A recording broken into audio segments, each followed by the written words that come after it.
Hello, my friends, and welcome to episode 19 of the $20 Less podcast. We're recording live on July 19th, 2015, and I'm your host, JD, aka Gaddock Teeg. With me today, as always, my co-host, Cosmic Engine. How you doing today, Cosmic?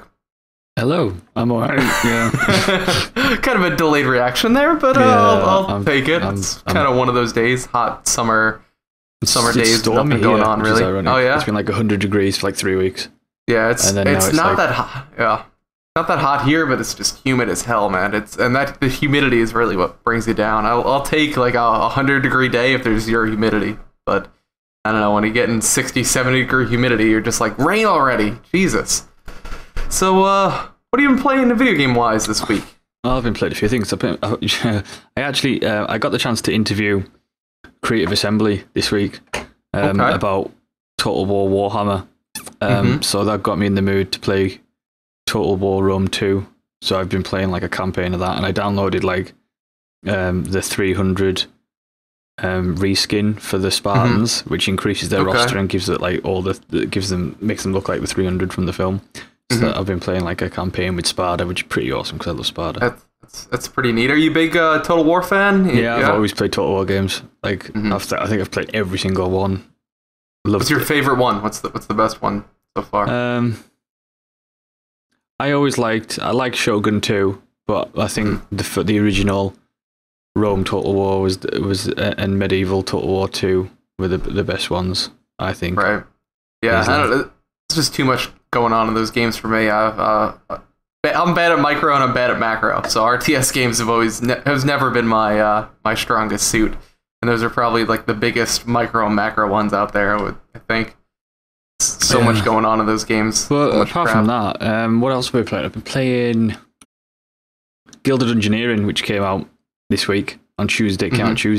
Which is that's an interesting game. Looks interesting. It's fun. I really liked it. I did a review on it on my channel, and it's essentially like it's a card battler where you've got you've got decks and stuff and your battle cards, but it incorporates elements of Dungeon Keeper. So essentially what you've got is you're essentially tasked with building up a guild because you've been rejected from the Ivory League of Explorers because you're incompetent. So you create your own guild, you steal some money from the Ivory League, and then you create your guild, and then basically your first employee of the guild is a chump, and that's the class name is chump. And you essentially build up your guild and add more rooms to your guild, which gives you more and more classes that you can unlock, barbarians and shapeshifters and all this kind of thing. And then you take one of those classes and then go dungeoneering with them, essentially. And then the actual object is, once you get into a dungeon, you have a couple of set tiles where like you've got objectives or you've got your starting point and stuff, but everything else, you get cards. So you get 3 different types of cards. You get seeker cards, which are basically cards which are rooms. So you essentially build the dungeon around the hero as they go through the dungeon. And the idea is that basically, because you don't directly control the hero at any point, the hero follows a set path, and they'll tend to head towards any loot or monsters, and they'll try to stay away from certain things. And you can affect the path that they go by like putting loot into a room next to them. And the idea is to complete the objective, and there's a lot of different objectives, but say if you're like, there's a boss to defeat, right? Now that boss is like level 5. So you have to build the dungeon so that that hero has enough battles and gains enough XP and enough equipment to be able to defeat that boss in the end. So it's kind of that kind of like, it's a managing, and then the actual battles are just card battles, and each class has a different deck, and each monster has a different deck, and it's actually a really, really fun game. I saw your video on it this week, and it looks a lot like a board game. Like I feel like there are a lot of board games out there where it's like make your own map as you go, where you pick up tiles and have to place them. I know, going all the way back to Zombies, which was like a cult hit.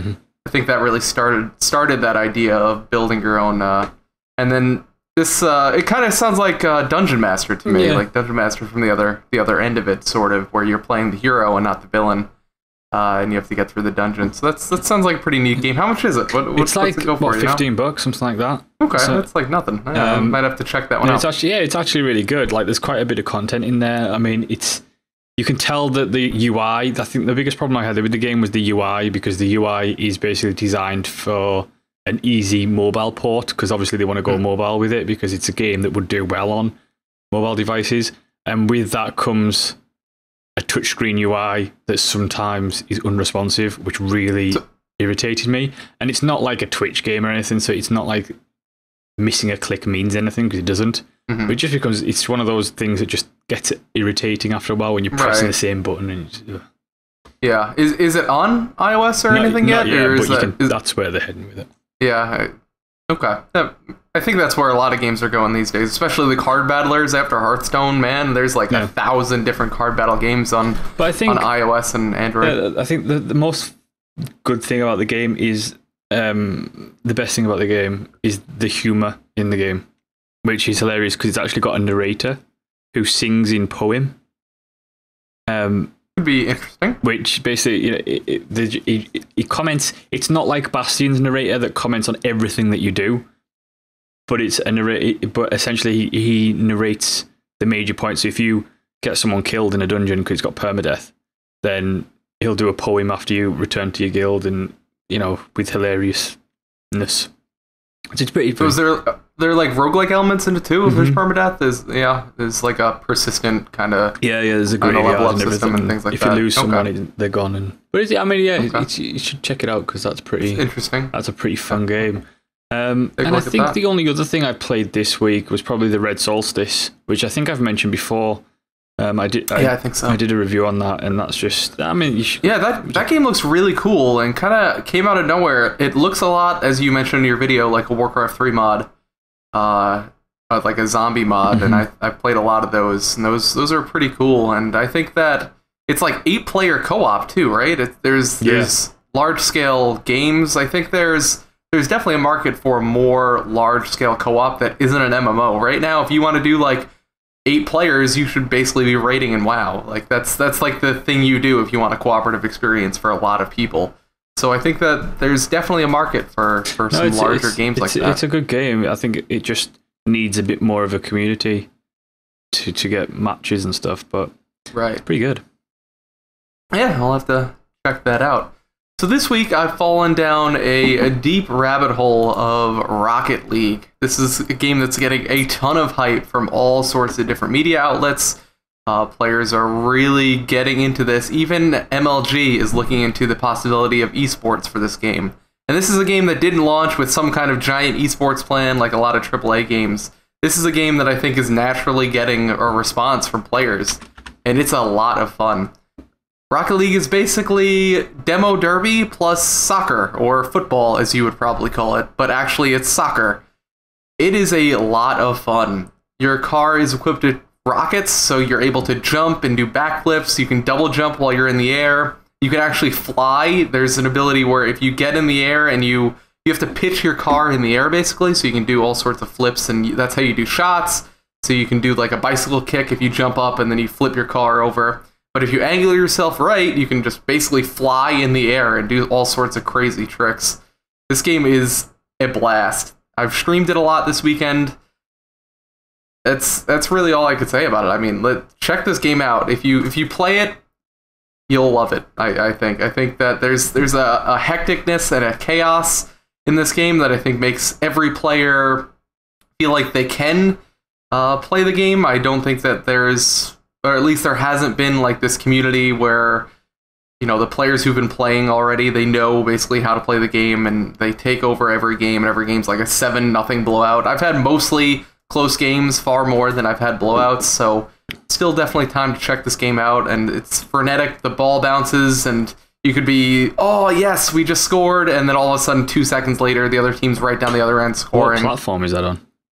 It is on PC and PS4, interestingly enough. Yeah, it actually released as the PS4 free game, like for whatever their subscription is. Right. I forget what the name of it is. So if you are a subscriber to the PSN network, you get a copy of Rocket League free, which I think definitely helped in building that community. There's a lot of people that just got it for free and tried it out there, and I think that's where it really started to gain momentum. It's $20 if you want to play it on Steam. The only problem has been that servers have been pretty spotty, and I think that's something you can expect from a game that's kind of a smash hit out of nowhere, a multiplayer game like this. I think you can expect some kind of rough launch with servers, but that'll be solved, I would hope, and then I don't see any other problems from there. They've also announced that they're planning on putting in new game modes. Right now, there's only the basic play soccer, so whoever has the highest score wins, but they're talking about adding in other modes, which is pretty cool. I think that the game could definitely use a switch up once in a while. I've never heard of that. It definitely sounds like one of those games that sounds awful on paper, but then in actual practice, it's quite fun. Yeah, it is quite fun. It's a game that definitely benefited from the PlayStation 4's ability to stream on Twitch. There are a lot of people streaming this game, which is, to say something, it's definitely a game where you can yell at the screen, and the agony of defeat will be expressed with many people, so I think that makes it a really good stream game. And check it out. That's really all I can say about that. It's hard to describe, you just gotta see it, and once you play one game, you're hooked. That's how it got me. I tried one game, I was like, this can't be worth the hype, and it definitely was. Cool. I've also dived back into some Team Fortress 2. This was more last week when I was playing some Team Fortress 2. They had an update. They added a few different maps, community-made maps. They've added into the official hoppers. And I just love Team Fortress 2 every so often. It's a game I like to go back to every couple months and just check out what's new. And it's still just as good as it was on launch day. You know, they've added the craziness of all the different weapons and community-driven maps and weapons, and there's those things in there, but overall the experience is still the same. It's a really fun multiplayer match game. You get a good server, it's fun. Cool. So let's dive into the news for the past 2 weeks, since we missed last week, but still not much has happened. Let's start with the sad and very somber news. The passing of Nintendo CEO Satoru Iwata. He died of cancer, complications with cancer. He's been battling with it for a while now. Nintendo announced it last week. They announced their new CEO, but really it's just been a couple weeks of people remembering the greatness that was Satoru Iwata. You know, a lot of executives are money driven. They come from the business side of things. They always want to be made out to be like the evil leaders of these corporations, like the Sith Emperor of EA. But Satoru Iwata came from the development side. He was making games. He's probably the only reason we see Earthbound, my favorite game, in the background right now. He single-handedly saved that project, basically. He single-handedly took gold and silver and compressed it down so they could add the second world into it. He was a master coder and really got his hands dirty. Even when he was CEO, he was working on Smash Melee when that was coming out. He helped debug that game while he was CEO of the company. So was a great change from the typical CEO, and I think everyone that has been talking about him just loves him. So it's tough. Our condolences go out to his family, his friends, and everyone who may have been touched by him. You know, people see him as an inspiration. So it's sad to hear of his passing so suddenly. So, I mean, do you have any thoughts about Iwata? I know you're not as big of a Nintendo fanboy as me, but this really hit me hard. No, I mean, he was one of those people that I think it's when you look at his career, you go of probably the biggest ups and downs in Nintendo's history.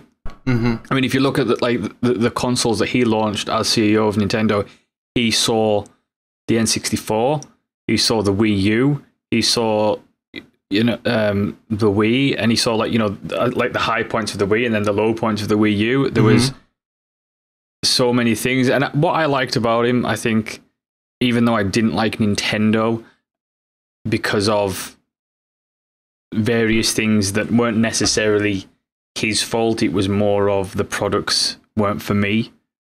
I think that he wasn't afraid to put fun back into video gaming, because I always think like companies like Ubisoft and EA, they're always scared of fun. Whoa, hey there, buddy. Did you hit the zoom in button there? I didn't press it. Did I do that? Did you press it? I didn't do that. You totally did. No, I totally did not. That's your end. That is you. That's totally you. I love it. This is... Oh, hey, there we go. All right. Oh, nice. There we go. Told you it was you. But yeah, glad we had that happen during the discussion of the passing of a legend. But anyway, go ahead. Continue on. That was it, really.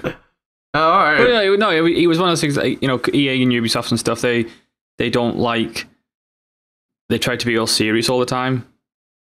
And especially with, you know, other companies like Activision, they're always like, you know, we need realism in video games. Video games aren't supposed to be fun. They're supposed to be, you know, they were scared of using the word fun. They would always market their games as, you know, exhilarating or something like that. Whereas he kind of brought in a philosophy of video games are supposed to be fun. Right. And I think you need no look further than this year's E3 when all the other press conferences were talking about the gritty realism and the trying to force memes onto people. Like Nintendo, they had puppets, they had looking at bananas, they had all sorts of crazy, silly stuff. Like they were... Iwata was never someone that took himself too seriously, at least in public. I mean, this is all based... I didn't know him. This is all based on what I've read and heard of him, but everyone seems to have loved this guy. There isn't someone coming out there right now and saying, oh no, he was really a jerk when you look at him. When you actually knew him, he was a real dick. But no one's like that. He's just revered by almost everyone. So, did you know? On the topic of Japanese developers, sure. Let's. What do you got? Did you know that Konami have removed Kojima's name from the Metal Gear Solid 5? Oh, box? really? I did hear that, and I thought of you immediately as I heard it. So, what do you think about this? I was enraged. I was like, what? I think that's disgusting. Do you think this is possibly a Kojima ruse? No, like, I looked at it. Yeah. Like, I went on the press site, because I have access to the press site. I went and looked. I was like, I mean... This is so absolutely ridiculous that it just seems like, you know what, Kojima might. It's like Days of Our Lives. He would actually, I think, remove his name from the project and like pretend like he's all pissed off and getting fired and feign this fight for publicity. I feel like he would do that. The guy who does the voice of Solid Snake, not the English version but the Japanese version, came out and said that Kojima Productions had actually been disbanded. Like before they removed his name, which makes me think that it could be true. Like maybe, but again, Kojima is so crazy. This is something I feel like he would do. I know, maybe, but it seems odd. I don't know. It just seems odd for Konami to do that. Yeah, I mean, you don't see feuds like this. You don't have people like Kojima though either. Like Kojima is almost in a class of his own when it comes to developers. But the thing is, though, at this point, does Kojima need to pull PR stunts? I don't think so. But I feel like he would. He's so megalomaniacal that I feel like it's something he would do. I don't think he would. I think this. I don't know. I mean, if this is, let's just pretend that it is Konami kind of crapping on him because they've had a fallout or whatever. Okay, it's a pretty crappy thing to do. Oh yeah, to the creator of the series. I mean, yes, Konami owns the rights, but technically it is Kojima's in essence. And I think if it isn't a PR stunt and they have done something crappy, then Konami just need to like leave. Because I mean, Konami don't even make video games anymore. I know they're making slot machines basically. They're a health spa company that provides slot machines. Like, go do that. Like, no one wants you anymore because you have crappy business practices. Metal Gear Solid 6 is going to be a slot machine. That's what it's going to be. You're going to get the whole story from a slot machine. The Metal Gear Solid 6, if Konami has anything to do with it, will be an iOS game. That's also possible. That's pretty crazy to think about. Actually, they've said that's where they want to go. As it, like with their video games, they just want to focus on mobile titles. That's why they've stopped. Basically, like Konami's lineup for the next 2 years is non-existent. So where does Kojima go from here? You think? Does he go the Kickstarter route? Does he could go do make anything. Movies? I don't know. I feel like he could do anything. He could do anything. I don't know. But so whatever. Yeah, you go, Kojima. Move on to Fallout Shelter, a game that we've covered in this very podcast. It was released during E3 2 weeks ago, and in the 2 weeks since its release, it has apparently made $5.1 million from lunchboxes. This is according to a business firm that does this sort of thing. Super Data is its name. With a name like that, I feel like it's a soul-sucking corporation and knows what it's talking about. $5.1 million. That absolutely shocked me when I saw this. How can that game make any money at all? The whole point of that game is to just make more people collect stuff. Really? And are you really asking that question? Why does Hearthstone make money? But I guess you get the cards from Hearthstone to play other people. I feel like that's... But so? Like, you don't need to buy anything in Hearthstone. You can legit get all the cards not doing that. The only end game to this game, though, is to just collect more stuff and make more people. All right, well, it's like any other game, though. It's like any game, like Candy Crush and stuff. It's ridiculous. They're all ridiculous. Like, why do people spend money on, like, farming simulators and all that crap? Like, yeah. If you give people something like that, they're going to spend money, right? But, oh my god. On something that popular, on an IP that popular, they're going to spend money. It's so superfluous, the microtransactions in this game, though. You literally just buy lunchboxes that get you little things in-game that you could very easily get yourself. I know. And it doesn't... I know. It shocks me. I can't fathom who was buying all these lunchboxes.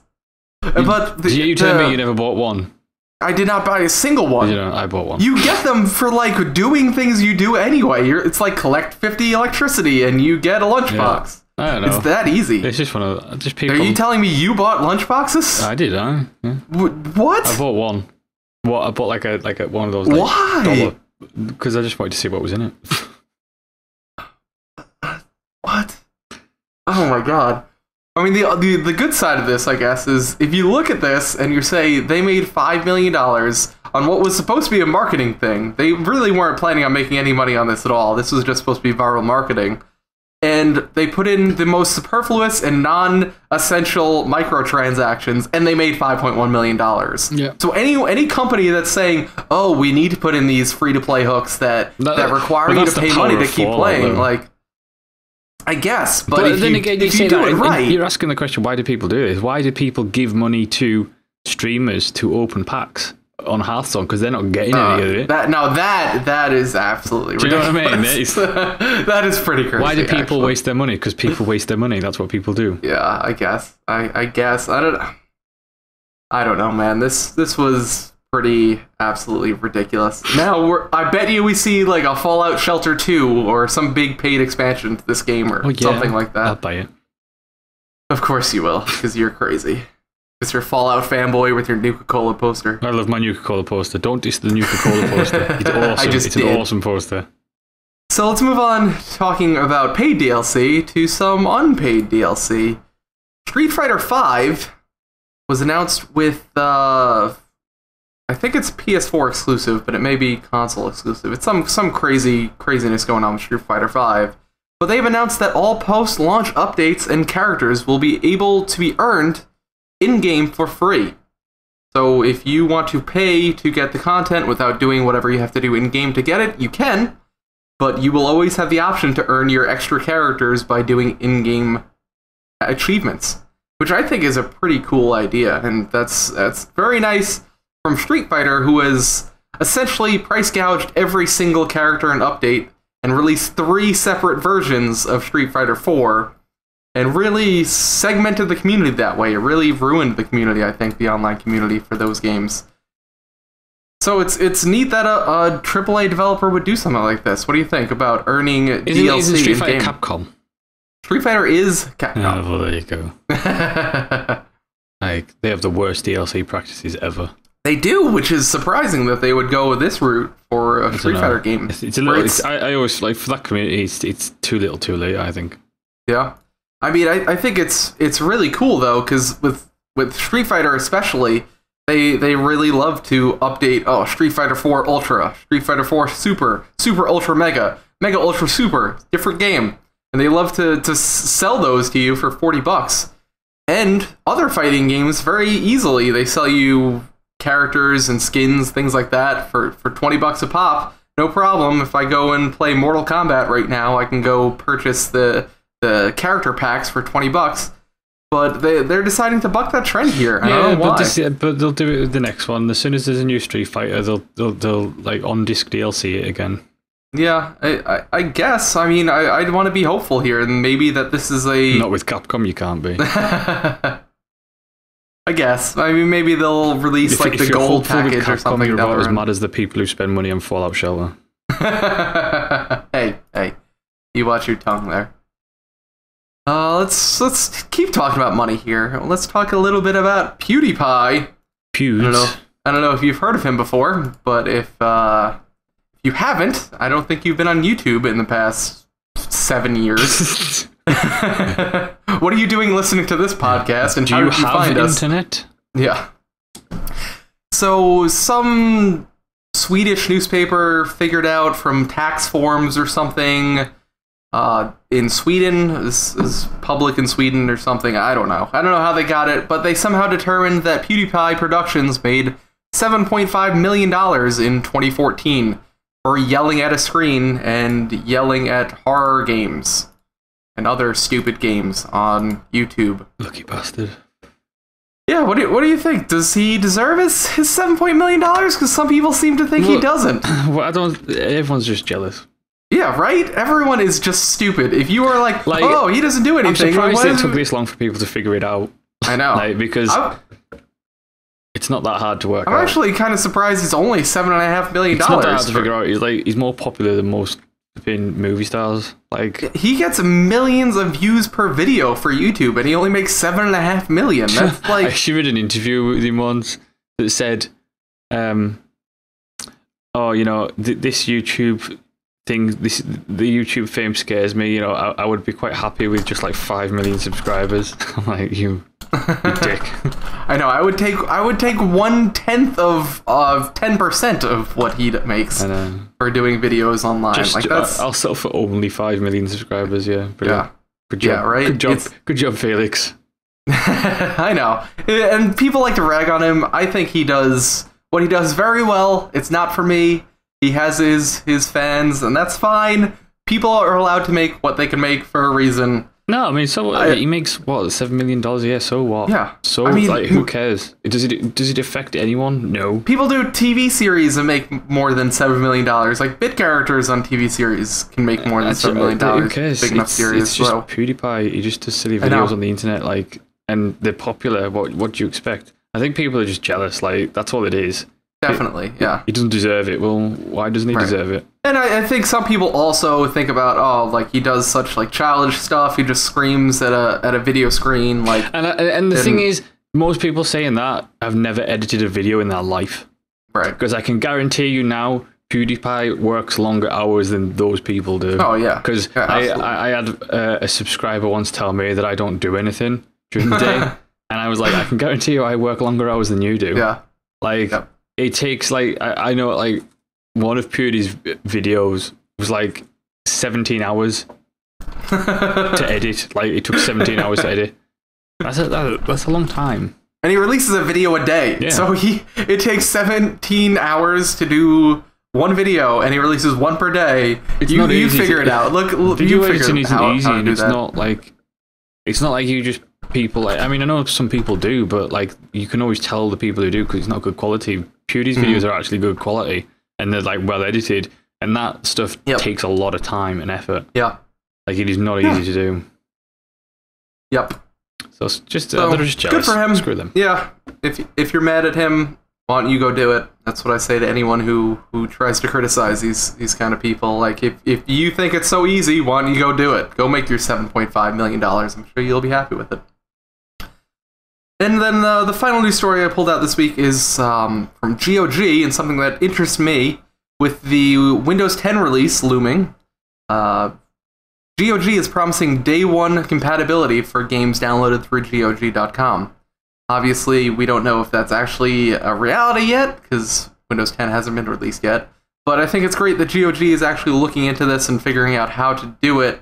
I think GOG has a great service, especially for older games, where they make sure it works for modern systems, modern OSs. So I think GOG deserves some good publicity for this. They do a great job. Microsoft, will you piss off with your Windows 10? I'm sick of every time of turning on my PC, having your little pop-ups.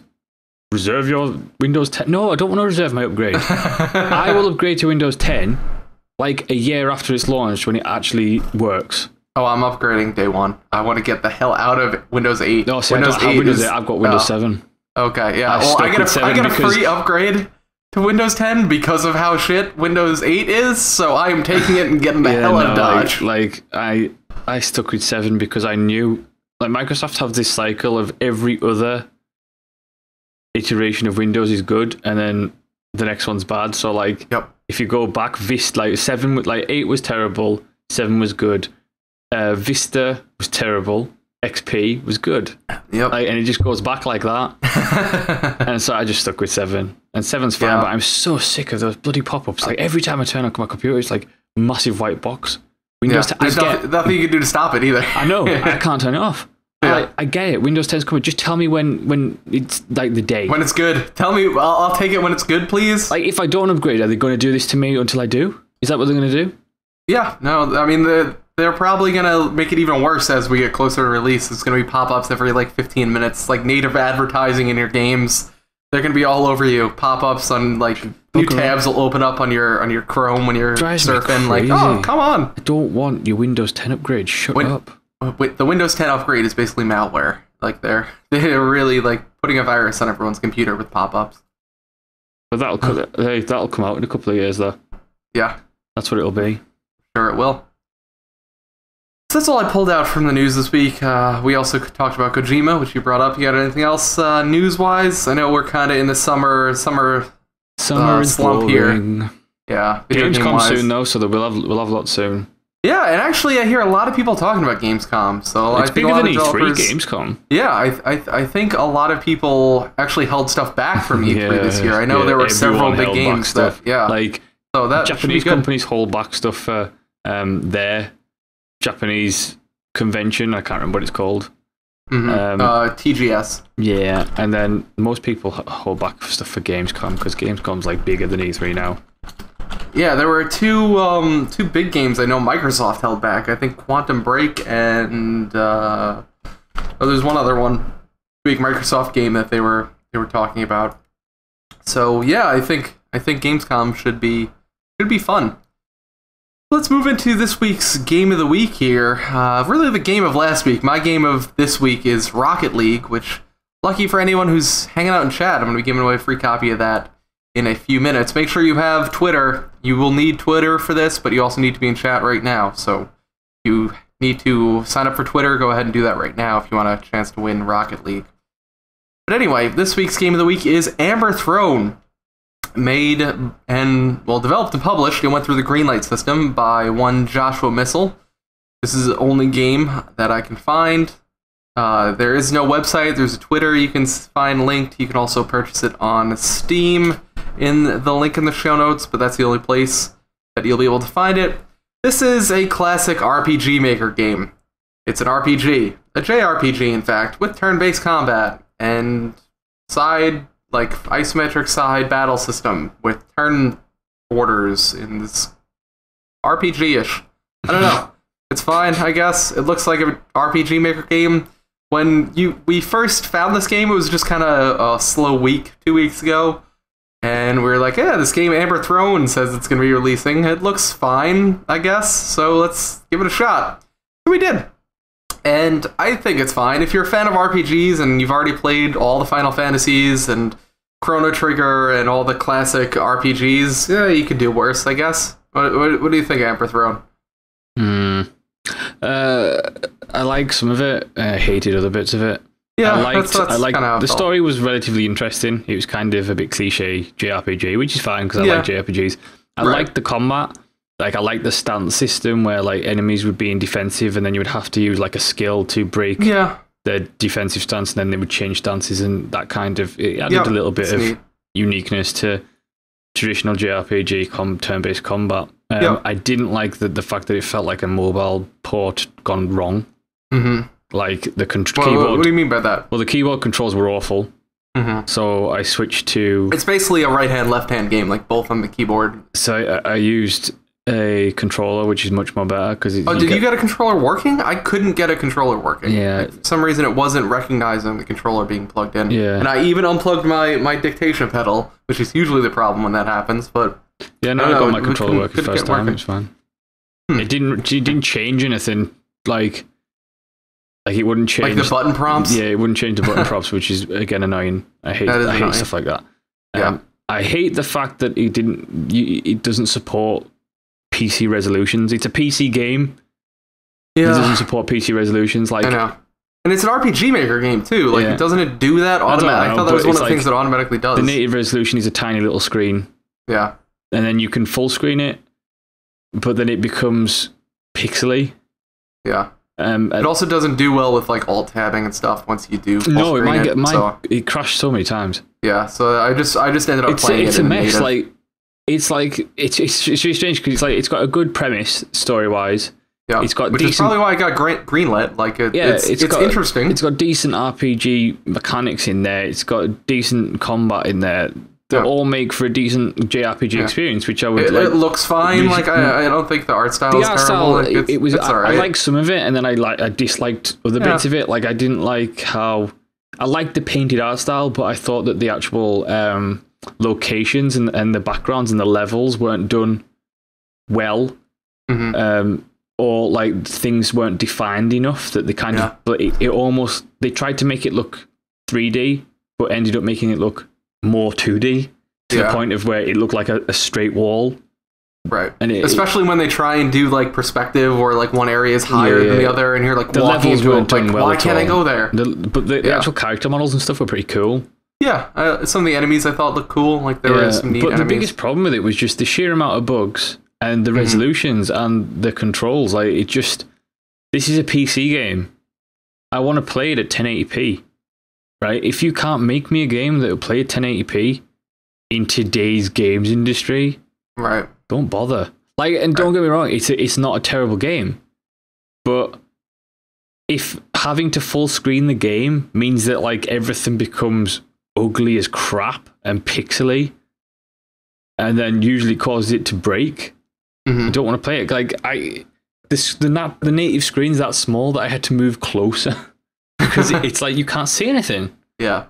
I mean, this is the kind of game where if you had told me this was a Game Boy Advance port, like I would have totally believed you. Like this seems like this. If I bought this as a kid, like I was 13 with my GBA, and I bought this game, I'd probably be okay with it. Which is sad because it doesn't. It doesn't. It's not like, bad. Like now. The premise and its ideas and its concepts and the combat is solid. Yeah. But it's just let down terribly by the lack of like actual resolutions and the options and the controls. Like if you got the PC side of it done, you would have had a decent game. Yeah, I agree.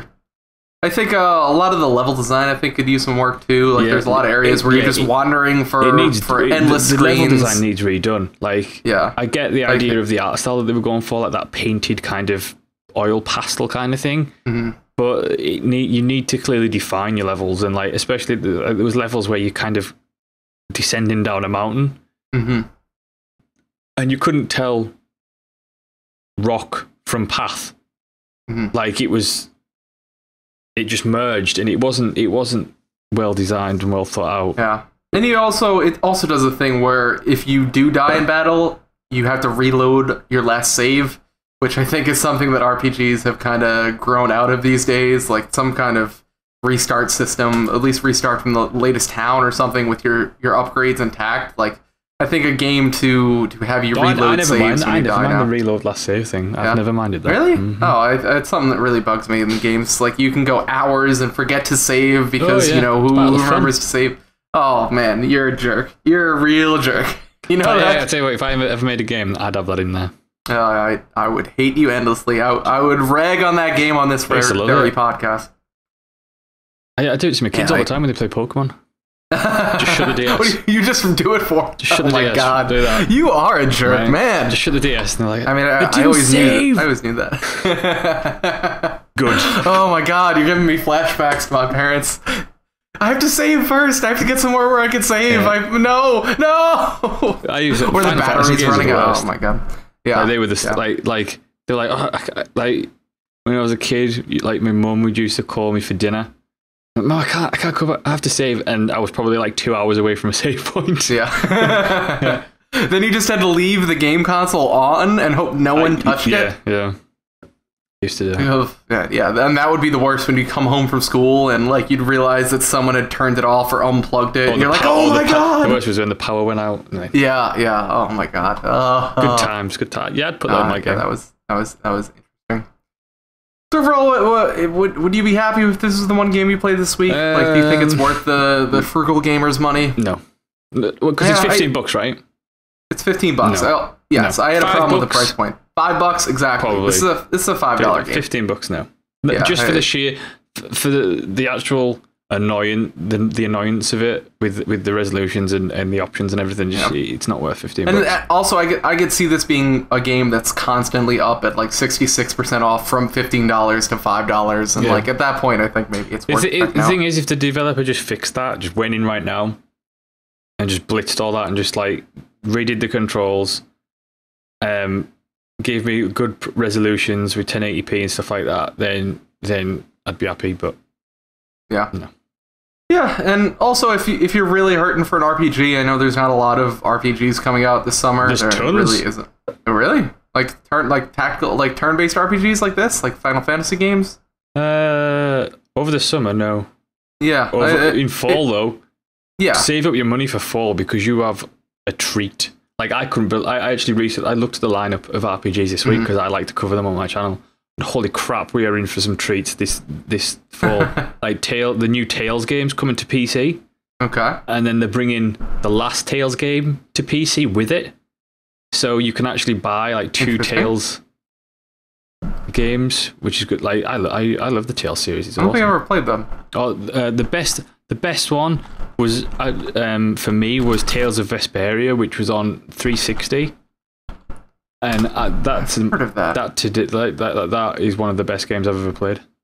I don't think I played that one. I played what was the game that I played? Oh man, Lost Odyssey was the Odyssey was great. RPG. I was a big fan of that game. Put like 200 hours. Yeah, Lost Odyssey is great. I loved Lost Odyssey. It's actually the last JRPG I think I put 200 hours. I always wanted a sequel to that game.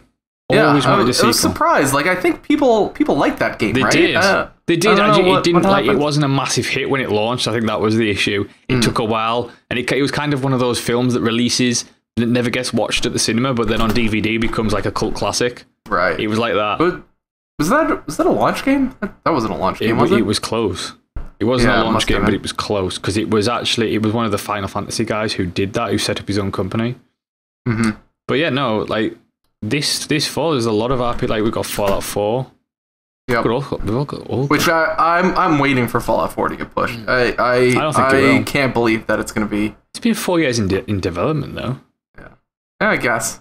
I mean, and come on, Fallout's not like cream of the crop when it comes to like polishing. Like, yeah, that's true. They're like, oh, the bugs are part of the fun, right, guys? Yeah. Let's. I mean, whatever. It's a Bethesda game. Like it's always going to have like buggy crap when it comes out. That's true. That's definitely true. It's part and parcel. Yeah. Then you get the 3 months of like YouTube videos. All right, so let's wrap this show up right here and finish things up. So 2 weeks ago, we had a contest for a giveaway of Her Story, which I've seen a lot of people now giving some critical acclaim to. A lot of people say it was the best game released last month, so that's interesting. Sunset Octopus, we've already been in touch, but your game is in the mail right now, so you can check it out. Make sure you let your UPS guy in and deliver the stuff, because it's actually in the mail. Don't let him in, just let him to the door. Yeah. Right, in the door. Well, I guess here we have to let him in, and that's really annoying because the super keeps the front door locked, and we never get our stuff. But that's just me. I'm ranting here now. I just get it left on the porch. Yeah. We keep signing the thing, and then he leaves a new one. We have a picture of 4 of like "We missed you. Please sign the back, and we'll leave it next time." We have 4 of them taped to the door.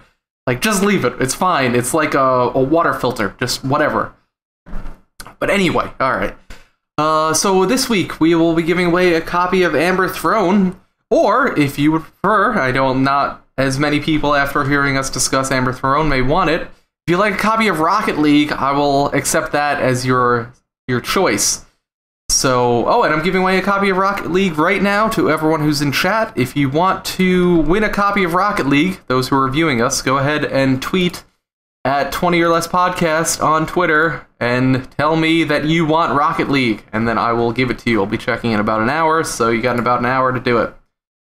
Otherwise, for everyone else who is listening to this not in Twitch, you need to tweet 20orLess podcast with the hashtag 20orLess with the game you're most looking forward to this fall. We talked a little bit about the different RPGs that are coming, but what are you looking forward to this holiday season? What do you want to play? Is it Fallout 4? Is it something else? Let us know. So at 20orLess podcast, hashtag 20orLess with your answer, and one of you will win a copy of Amber Throne or Rocket League. If you'd like to contact the show, you can email us, 20orLessPodcast@gmail.com. You can also tweet us at 20orLessPodcast. Join our Steam group, also our curator page. You can follow us, and you can find the suggestions from all of our podcasts in one nice, easy place, as well as discuss the show. Also, be sure that you subscribe and like us on iTunes, and leave us a review while you're there, good, bad, or ugly. We enjoy all three. Cosmic, where can people reach you? You can reach me at Twitter on Cosmic Engine 99. Or you can go and get me on my YouTube channel, which is youtube.com/thecosmicengine, and go watch my reviews from last week. And I hear you finally got the Master Chalice review done. Did you? That only took 6 months, right? Yeah, I know, right? And then I was thinking you were going to have to wait all 300 years of the whole game, and then you were finally... Yeah, that's what I did. I scheduled it for like 300 years in the future. So at some point, my bloodline will publish it. And do you have any good games coming up in Plan and I review on? Next week, I have Legends of Eisenwald.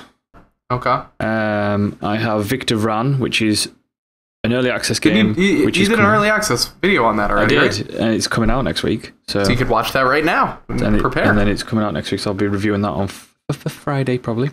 Interesting. And I'll see what else is coming. All right. I guess. So definitely go subscribe to Cosmic on YouTube so you get the early jump on his videos.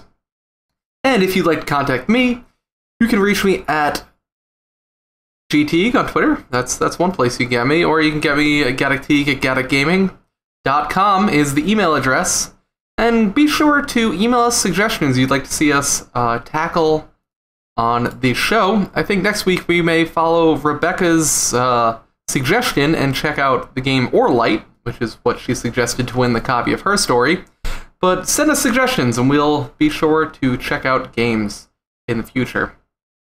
So thank you guys very much for listening, and we shall see you next time. Ta-ra.